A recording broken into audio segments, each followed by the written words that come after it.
Morning, this is Mary Olson from the IQA show here in Houston, Texas, and I was really thrilled and honored to be in the show.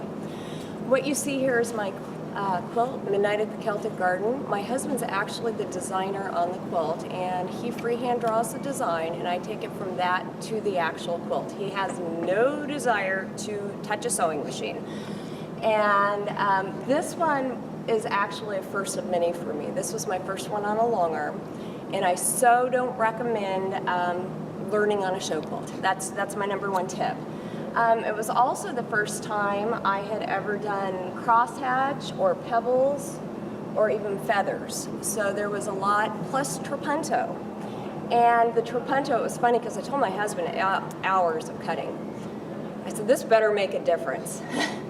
And one of the really, really neat things that I love with the trapunto is the impact it makes on the back of the quilt. And that was really neat. And so another important lesson on quilts is crosshatch. First time I did crosshatch, I got about to this far in, and all of a sudden I figured out, oh, there's a reason you keep rulers at certain angles, because I had diamonds. So then I got to spend a few hours pulling out the crosshatch and putting the diamonds in. There's roughly 4,000 pieces of fabric that comprise this design. One of the big questions I normally get is how long did it take to make? So this quilt from start to finish, we're looking about 13 months and about 2,400 hours. And that includes all the cutting time of all the little pieces of fabric that come together. And this one was really great because I do raw edge buttonhole stitching on the domestic.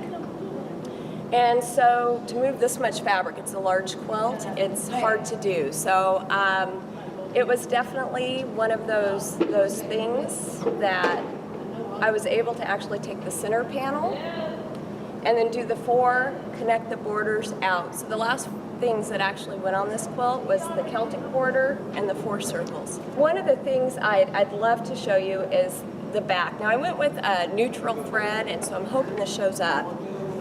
But what I love, and this is what I was talking about, the trapunto, was the fact you get the image on the back. And so it's just a lot of fun. And I do have to admit, on this quilt, when my husband drew up the design and kind of showed me his concept, I looked at him, I said, are you nuts? I'm like, how in the world am I going to take this and create a quilt? So for me, it's wonderful. I've been married for 17 years.